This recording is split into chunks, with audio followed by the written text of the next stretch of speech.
Good afternoon and welcome to Locked On NBA. Happy Halloween and happy NBA Cup Day. We're going to play a game of trick or treat with some of the league's biggest trends. Plus, we're going to draft the scariest players in the NBA. It's a spooky edition of Locked On NBA Daily. Let's jump in.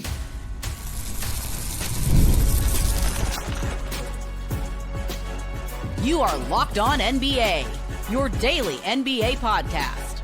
Part of the Locked On Podcast Network, your team every day.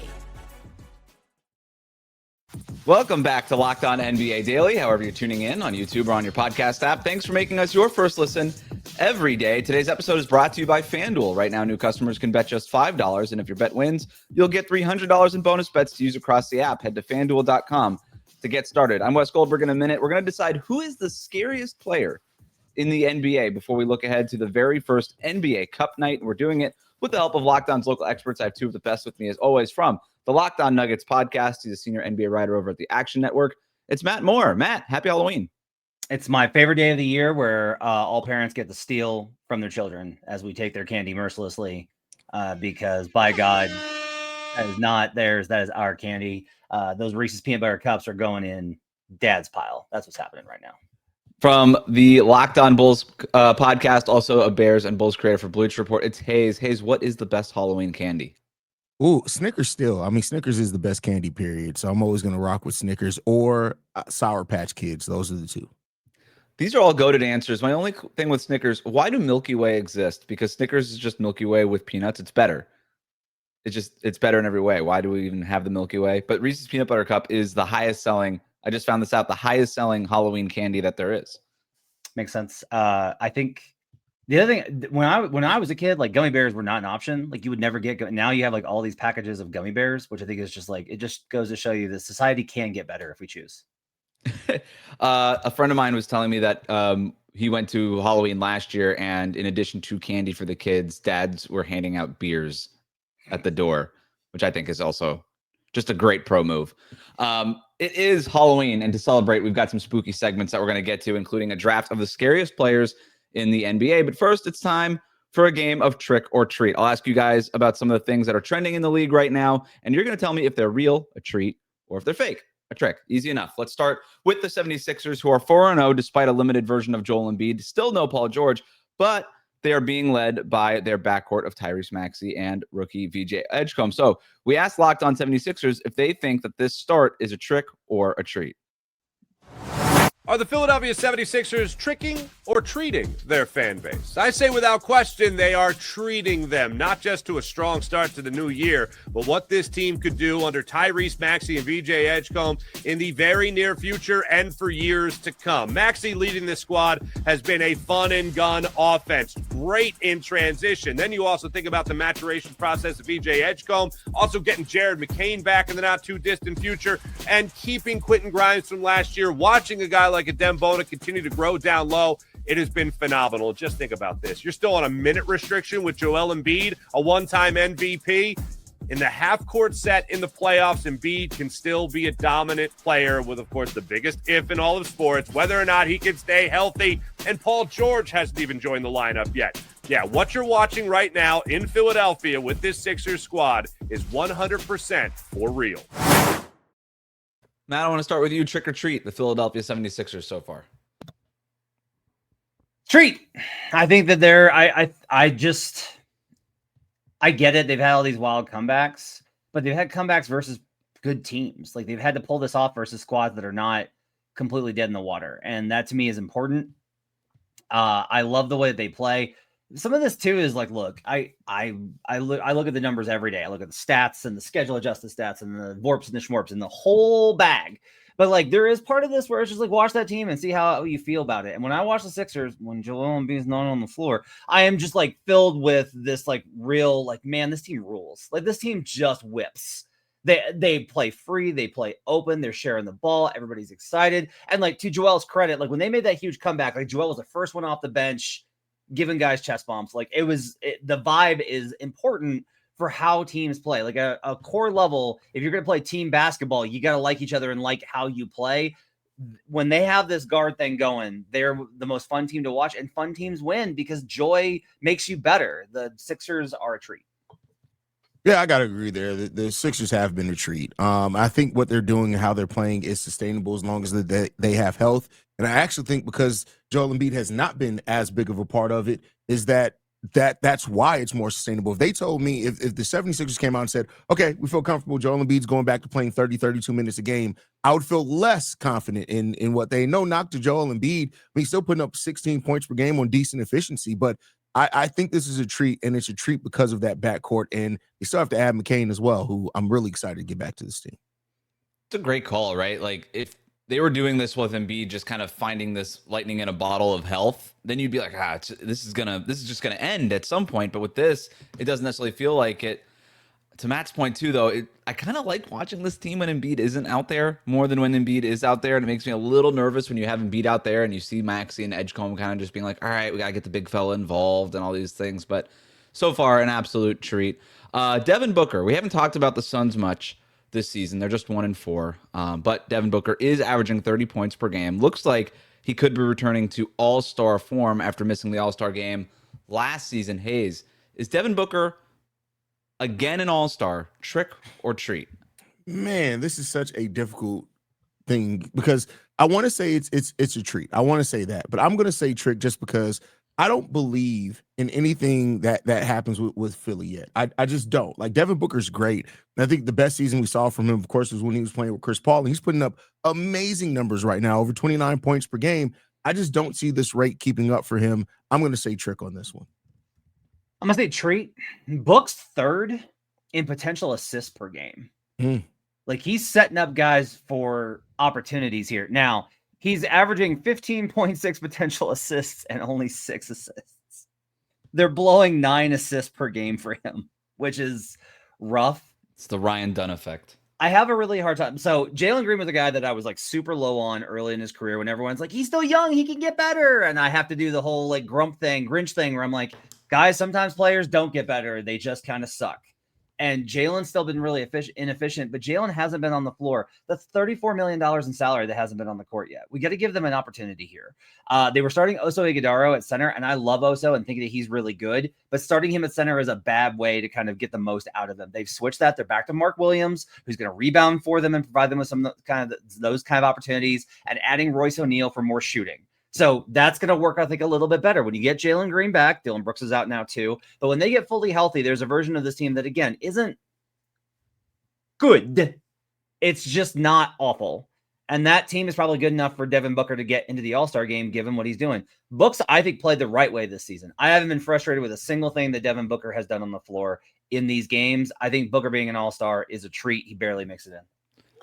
So this was a guy that was fourth in MVP voting in 2022 when that Suns roster won 60 whatever games that it won. Yeah. He was a 2-time All-NBA guy in 3 years from 2022 and 2024.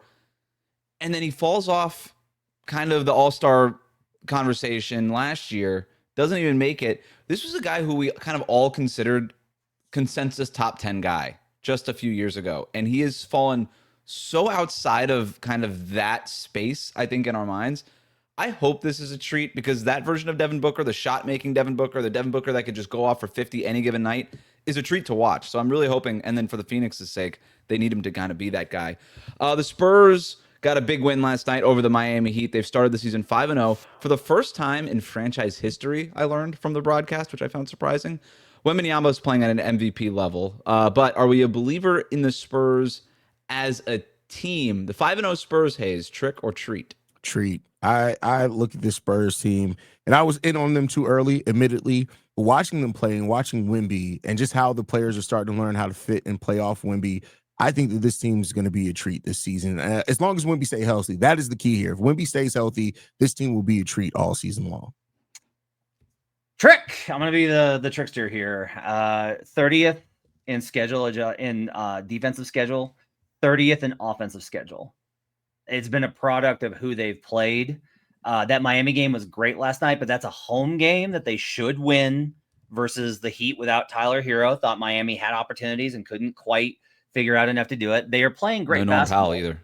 Yeah, no Norman Powell. They're playing great basketball right now, but the problem is just like, look, you're never as good or as bad as you look. And right now the Spurs, with every team that's undefeated right now, every team that's undefeated, won't play like this for the course of the season, they will come back to earth a little bit. Look at Devin or Keldon Johnson, I'm sorry, shooting numbers. Keldon, I think, has been really good, but this is an outlier performance right now. Wemby's a treat, but I think the Spurs being this good is a trick. So to your point, Matt, their schedule, I mean, you look at it, it's Dallas on opening night. They have a lot of things that they're sorting out. New Orleans, who we talked about on yesterday's show, might be on the brink of blowing this thing up. Brooklyn, who stinks. Toronto, much worse than we had thought going into the season. And then Miami, like we already talked about, missing their starting backcourt on the road. So the schedule stuff, at the same time, they are blowing the doors off of you can only play who's in front of you, and they're winning these games by 13.3 points per 100 possessions. So you do got to feel pretty good about it. But this is where the schedule adjusted stuff, I think, is so important. Like, they're plus 1.8 net rating schedule adjusted, right? And like, look, those numbers are going to be altered this season because every team that the Spurs have played is going to have a bad or a worse schedule rating because they played the Spurs, right? So there's this circular kind of logic that kind of goes in there. But those other teams, like you mentioned, we just don't have enough. I just want to see what they look like when they start playing. Not even good teams, just like average. I want to see what they look like versus average teams over the course. Keeping up with it. Oh, go ahead, Haize. No, I was just gonna say one point to also point out, like you talk about, point differential with schedule adjusted. One of the things that usually works out is point differential. If you go back and look at after the season's over with, point differential usually is a good indicator on how teams are going to stack up. Like I think that you go and look at that, it's a pretty solid science. The Spurs are beating teams right now by a point differential 14. Even if that falls back and comes back down to earth, let's say that even halves that case and they fall to more 6 or 7. That still is going to put them in a really good spot. Like, so I think there's a lot to say that the Spurs can sustain a lot of this. All of this, no, because they're undefeated. But I think when you look at it, there's some good numbers to show that the Spurs could be a really good team this year. I think they're better than the Warriors. We're going to stop it there. Keeping up with our spooky segments, we are going to draft the scariest players in the NBA next. Ooh. Today's episode of Locked On NBA Daily is brought to you by Robinhood. Your ambition just met its match. With Robinhood, you play for the win, not just on game day, every day. Locking in on every opening, beating your PR, beating it again. Channel that drive into your money. Robinhood puts you in control of your money. Trade stocks and ETFs, options, futures, and crypto all on one platform. You can now build and execute your own trades from a desktop with Robinhood Legends, advanced tools, or take advantage of the new Robinhood strategies with a tailored portfolio managed by a team of experts. You expect more from yourself, expect more from your money. Get started today at Robinhood.com/yourmoney. Again, that's Robinhood.com/yourmoney. Your money, your move. Today's episode is brought to you by DoorDash. The NBA season is heating up, and DoorDash has found the perfect way to keep fans in their bag all season long. Whether you're watching for the highlights, your fantasy team, or just your favorite player, DoorDash makes every game night even better. DoorDash is the official on-demand delivery platform of the NBA, and they're celebrating with something called the Bag Drop. Every time an NBA player scores 50 points in a game, which is happening all the time now, DoorDash drops 50% off your order with Dash Pass the next day, and you're automatically entered for a chance to win the ultimate fan bag. We're talking player-inspired drip, exclusive gear, and stuff that you're actually going to want. I love that with DoorDash, it's not just food. You can get everything from snacks and drinks to headphones, ice, even socks, all delivered. DoorDash has you covered for late-night highlights, last-minute watch parties, and double OT fuel-ups. So, the next time somebody goes off for 50, use the promo code NBA50 the next day to get 50% off on DoorDash with Dash Pass. Plus your shot at the bag drop. Dash Pass members only, 50% off up to $10 the day after a 50-point game with promo code. Terms apply. No purchase necessary. Ends April 30th or April 13th. Open to U.S. residents 21 or older. Visit DoorDashInYourBag.com for full details. DoorDash, in your bag all season long. Welcome back to Locked On NBA Daily. The best way to support the show is to subscribe on YouTube. It's Halloween, and we're keeping up our spooky segments by drafting the scariest players in the NBA. Number one pick. Haize, it's going to go to you. So one of my favorite scary movies is the Evil Dead franchise, especially the two most recent ones, right? They've been great. And one of the things in that is that you just never know how many deadites are going to come at you. And so with that comparison, Gilgeous-Alexander is one of the scariest players because the refs are the deadites in that case. You never know how they're going to call a game for him. So you can play really solid defense. And if the refs decide to not swallow their whistle and put him on the line 34 times, what are you going to do? You have to be terrified of that. I know Shai is like you look at him, he can do a lot of everything. But the fact that the deadites and the referees can show up at any given time and help bail him out, it's a pretty scary thing to try to guard Shai. That's a great pick. I don't know that I would have had him number 1 on my board, Matt, but going SGA, he was definitely on my board. I love the logic there. Before we go any further, are we going to just do this? We're going to try to get as many picks as we can in this segment. Do we want to do this snake draft style with 3 of us here, or how do we want to do this? I think we should ask the host of the show, Wes. Oh, I guess that's me. We'll go snake draft. Okay, so Matt, you're up next. First off, I think in this analogy for Haize, that would be Nikola Jokic. This is my boomstick. So go look it up, kids, if you want to get the reference. Mine's gonna be, look, it's Halloween. You got spooky figures, and there's nothing spookier than the Slender Man. It's Victor Wembanyama. There's nobody scarier. There's nothing more terrifying. Legitimately, I do think about this a lot. Of who are the teams that when you see them on your schedule as an opposing fan, you're like, oh God. Yep. We got to deal with this guy. And there's very few of those. Like I said yesterday, like nobody's scared of the Knicks. Nobody's scared of the Knicks. Nobody's like, oh no, Jalen Brunson's going to dribble a lot. Oh, but like you see Victor Wembanyama on that schedule and you're like, oh God, because it's absolutely horrifying. Plays that you don't think are possible suddenly are. And then he comes down the other end and you're like, well, at least he's so big and skinny. He won't be able to body. Nope. Now he's able to do that in the scoring on the interior too. And he can hit threes and he can pass and he covers all this ground. There is nothing like him. He is a human pterodactyl. He is terrifying. He is the scariest thing in the NBA. He leads the league in HFF, hearing footsteps forced. Nice. He's just, every time you're by the rim, you're like, oh man, where is he? That to me was the number 1 pick there, but SGA was also, I'm gonna go with Steph with my next pick. Scary in the sense that you're not even like, to Matt's point, like when you're looking at the schedule, you're not like, oh man, Steph, you're kind of like excited. You're scared, and like Steph is a roller coaster in how he's scary. It's like, you know what's gonna happen. You're a little bit scared by the big drop, but you're also excited by it at the same time. You chose to be here. But it's still scary when he goes off. There's nothing like, it is thrilling. It's scary all at the same time. And you got the big Steph Curry flurry there. So I'm going Steph with my next pick. And thanks to me being the host, I decided to make it a snake draft, which means I have the next pick, and I'm going Giannis next. That's a good pick. Kind of the same. He was like Wemby before Wemby was. I don't know that I need to explain it. Giannis is terrifying, especially in transition. That goes back to you, Matt. Steph, by the way, I think he's the equivalent of a zombie horde. Because it's that panic. It's that, oh God, that absolute, like all those scenes of mass chaos in 28 Days Later or Dawn of the Dead. Like that's what Steph creates. They're breaking down. They're working to break down the door, and there's nothing you can do about it. Yeah, like Giannis is like Jason from Friday the 13th, where it's like he's just behind you. I'm gonna go with Luka Doncic as my next pick for scariest, and the reason is, I think there's a lot of things where it's like, oh, come on, is he really taking that shot? But the minute somebody on your bench or on your sideline, some fan starts yapping at him, it's like in the horror movies when it's like, let's go upstairs and have sex. Nope, you're dead. You guys are dead. Oh, let's separate and check it out. Nope, goodbye. Same kind of deal. The minute you start yapping and Luka starts grinning and doing all his little cute stuff, you are dead in the water. That man is an actual stone cold killer.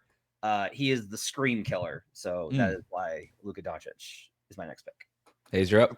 If we were picking coaches here, Doc Rivers should absolutely be on this list because you're gonna win 50 games every season and have hope, and then he's gonna crap the bed as a coach in the playoffs.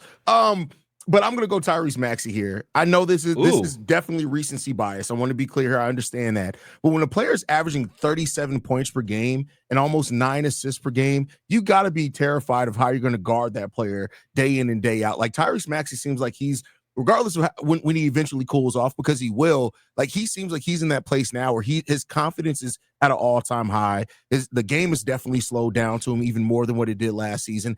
I would be terrified to have to guard Tyrese Maxey night in and night out. Haize, it's back to you. So we each have 2 picks each on our team. Let's try to shoehorn a couple more picks in here if we can. So we'll do these ones quickly. Haize, it's back to you. I'll go Kay Cunningham. Just explain it real quick. Kay Cunningham, despite wherever the Detroit Pistons are right now, Kay Cunningham is still an absolute stud as a player, and you got to worry about him every time he steps on the court. So I'll real quickly just Kay Cunningham. Looked like a villain the other night when he got like hit in the eye, and so one of his eyes was like bloodshot red. Kind of had like that villain thing going. Had the Halloween costume. Matt. You know those haunting movies where the paranormal ones where they think it's the house and they move into another house and the ghost just follows them and continues to haunt them. Yeah, the scariest thing for me on my last pick is being a Nets fan.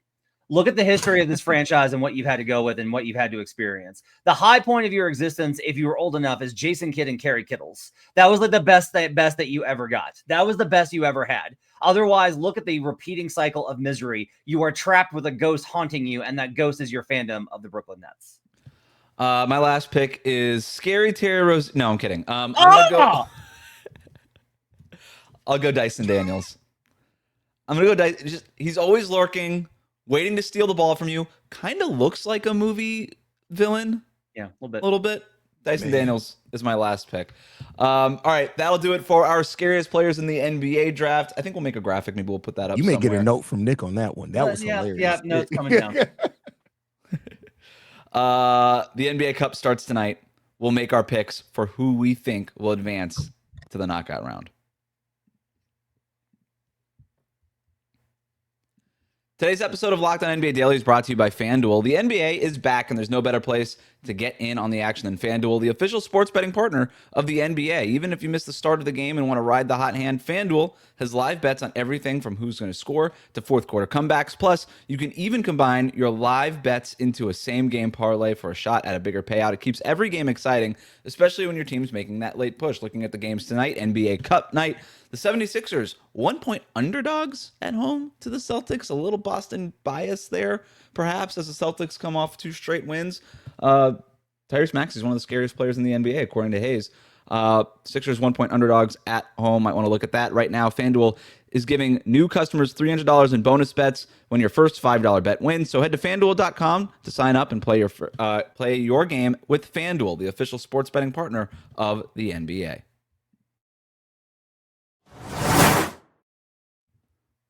Thanks for making Locked On NBA Daily your first listen every day. The Locked On Podcast Network has a show for every team. Check out Locked On Sixers, Locked On Suns, Locked On Spurs for more on today's top stories. We'll get to our fave of the week in a second, but first, the NBA Cup starts tonight. NBA Cup Day. All 30 teams have been drawn into groups of 5. Each team will play 4 group play games, 2 at home, 2 on the road. 8 teams will then advance to the knockout round, the winners of each group, and then 1 wild card from each conference. Let's kick off our first NBA Cup night by looking at the favorites for each group. Let's start with the West with Group A. Group A is Minnesota, Oklahoma City, Phoenix, Sacramento, and Utah. Matt, who do you think the favorite in that group is? Yeah. I think it's the Thunder. The Wolves, I keep thinking that they're going to be better. And man, like I even without Ant, I'm so frustrated they gave up that Lakers game the other night. It's just like, come on, guys. Just be like a little more professional and you're going to stomp all these teams. But no, they had to do that. It's not the Kings. It's not the Suns. And the Jazz are fun. But if you actually look at the history, the 2-year history that we have here, like the long shots don't go. It's OKC is going to come out again. It's OKC. Yeah, OKC by far. I mean, look at all the teams, the Jazz, the Kings, the Suns. Minnesota maybe could give them a run for their money if Ant was healthy. It's the Thunder all the way. Yeah, that one was easier than I think it should be because of the Ant injury. I agree. West B, Dallas, the Clippers, the Lakers, the Grizzlies, and the New Orleans Pelicans. This one's tough. It's tough because they're all struggling. Yep. Yeah. Yeah. They're all blood. It's the struggle group. I really want to take Memphis just because I like Cup MVP Cedric Coward is something that I want to speak into the world. I'm actually going with the Lakers here. Luka Doncic upgraded questionable for tonight's game. Yep. The Clippers, every time that you think that they're just the team that you're just like, of course you did that. So I don't think the Clippers are a legitimate threat. Lakers, I think, can win this group, come out and win this. Memphis still banged up, which means that they can't punish the Lakers the way they need to. The Mavs are a mess. Anthony Davis still waiting to hear back about how long he's going to be out. I think Lakers are going to be the team that comes out of this group. Yeah, the Lakers are a safe pick there, and probably the right pick there. But I'm going to actually go the Dallas Mavericks here. I know they've been struggling. I know they haven't looked great. I'm going to go the Dallas Mavericks here. I think there's always a group where something happens that you don't expect, and I think that like Coop could hit a little bit of a run there. I'm going to pick the Dallas Mavericks here. Give me the Grizzlies. Ja Morant, NBA Cup MVP. He looks great. He could be the best player in this group. Nobody's allowed to pick the Clippers for anything, I guess. That's what we sort of just. Not after that Warriors loss. I'm out on them. I'm done. Yeah. It's the first week, and I'm just like, they're on a back-to-back with a bunch of 40-year-olds, and you still can't get this done. So unserious, that franchise. They lost everybody when they got blown out by Utah in the first game of the year. West Group C. This one's fun. Denver Nuggets, the Warriors, the Rockets, the Spurs, and the Trailblazers. Haize, what do you think? This is a fun group to watch. Like, literally, this is a very fun group. You know me. My allegiances are very loud. I'm gonna go with the Rockets here. I think that the Rockets had a little bit of a run here in this group. I'm gonna say they're gonna win this group. It's either gonna be them or the Nuggets. Jamal Murray questionable for their cup opener tonight in Portland. Road game without your point guard is a pretty rough way to start. I don't think Denver wants to win this. I think Denver is so focused on winning a title that they're going to be like, oh no, we lost our cup games. We can't go. That's a shame. Oh no. I'm going to say the Spurs. I know it's easy with them being 5-0, but I mean, look, in the short term, Victor Wembanyama, by the way, go look at the odds for Victor Wembanyama Cup MVP, and they will surprise you. It is much longer than it should be. So yeah, I like the Spurs to come out of this group. Basically, not Blazers, not Warriors is my confidence pick. Old teams tend to not care about the NBA Cup. Yeah. So I'm not even close to picking the Warriors on this. They'll probably just like, why would we want an extra game? No, thank you. I think the Spurs and the Rockets are a good pick. Let's go to the Eastern Conference. We'll start with East Group A. Atlanta, Cleveland, Indiana, Toronto, and our Washington Wizards. Somebody pick the Wizards. No. You got to be reasonable. You got to be like, hey, like I thought they were going to cover 14.5 last night versus the Thunder. Nope. To be reasonable about these things, Wes. Yep. I'll go first. God, this one's tough because I thought the Raptors were going to be good, and they're not. They have the worst defense in the league. That is an NBA team, which the Nets are not right now. Pacers can't be it. I'm going with the Fave here. I'm going to go chalk. It's Cavs, man. Like, look at the rest of this group. Like Hawks without Trae Young, the Raptors with the second worst defense in the league. The Pacers injury report is it's a starting unit. It's a starting like 8-man team. That's an 8-man rotation that they have on the injury list, and the Wizards are the Wizards. So yeah, I'm gonna go with the Cavs here. Hey, is this the worst group that we've covered? This group is very not good, aggressively not good outside of Cleveland. Okay, but which is sadder. Right. Sadder. This one or the one with the Kings and that group. That group. Well, the one with the Kings, that group is like a lot of those teams are for the most part healthy. You know, of course, the Timberwolves, like they have some things like they're just underperforming. This group in the East, like they're it's bad. Like you said, the injury report from the Pacers. If you take the injury reports from all these teams, you can build yourself probably an all-star team there. Like it's bad. The Raptors are bad. It has to be the Cavs. It's easily the Cavs here. There's no doubt about it. Let's go to East B then. Boston Celtics, Brooklyn Nets, Detroit Pistons, Philadelphia 76ers, Orlando Magic. Haize, what do you think? I'm going 76ers. I know it's an easy pick here, but they're playing so good right now. It's hard to bet against them. The Pistons can have a chance to absolutely win this. I don't think the Celtics do. The Magic need to get their crap together, and if you pick the Nets, you deserve to be hung. So I'm going to go with the 76ers here. God. Orlando is my pick. I like it. I'm swerving. The turnaround. Yeah, they got going last night versus the Hornets. Looked a lot better. Bottomed out early, figuring stuff out. They'll get it together for the cup games. I like Orlando. Nothing like the Charlotte Hornets for a get-right game, but I'm going Pistons here. I'm not backing off my Pistons enthusiasm. East Group C, it's our last group here. Charlotte, Haize's Chicago Bulls, my Miami Heat, the Knicks, and the Bucks, who got a nice win over the Warriors last night without Giannis. Matt, what do you think? Oh, this one's tough.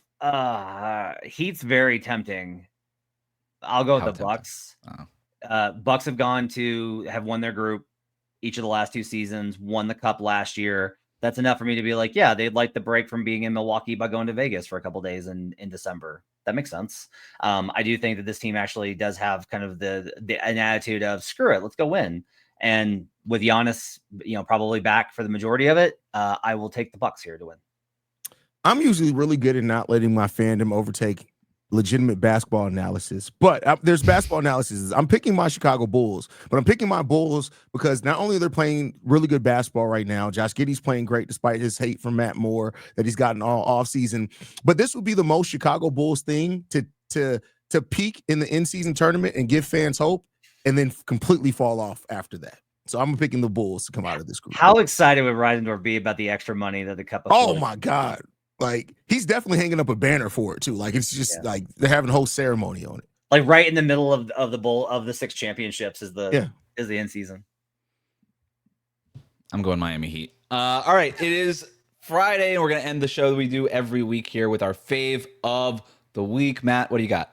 Okay, so Halloween stuff everywhere this week for NBA games, and that's great. The Nuggets dancers were coming out in costumes, and what I expected. Like they are cheerleaders, even though they are professional dancers and very talented and athletic at what they do. But what I was anticipating in terms of the costume selection, but they swerved. There was a Grinch. My favorite was a giant inflatable flamingo doing the dancer moves. It was absolutely phenomenal. There was there were so many hilarious costumes. Ridiculous costumes over slutty, sexy costumes was the way to go. I will be getting the note from Nick now. My favorite thing of the week is Zach LaVine returning to Chicago to play in the United Center and putting up over 30 points in a loss. It was so nostalgic to just see. I mean, I've had to deal with that for 8 years. So the nostalgia of seeing Zach LaVine have a great statistical game that ended in a loss it was great to see that because it's not my franchise anymore.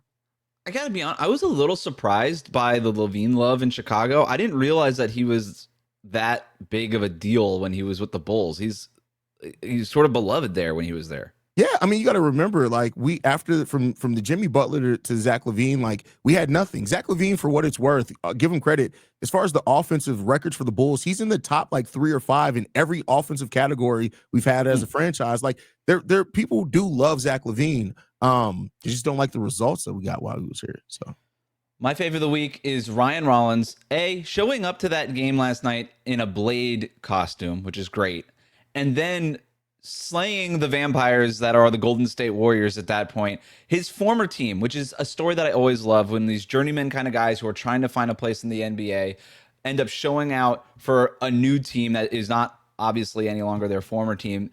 No Giannis for Milwaukee, and then you've got Ryan Rollins hitting the dagger against Steph, Jimmy Butler, Draymond Green, and talking smack the entire time. I love that he didn't back down from that Golden State Warriors team. It's a great story. That's my fave of the week. If you like what you heard today, subscribe to Locked On NBA wherever you get your podcasts, including on YouTube. Thank you to Matt and Haize for their expertise every day. Thank you for making Locked On NBA your first listen. We'll see you back here next week on Locked On NBA Daily.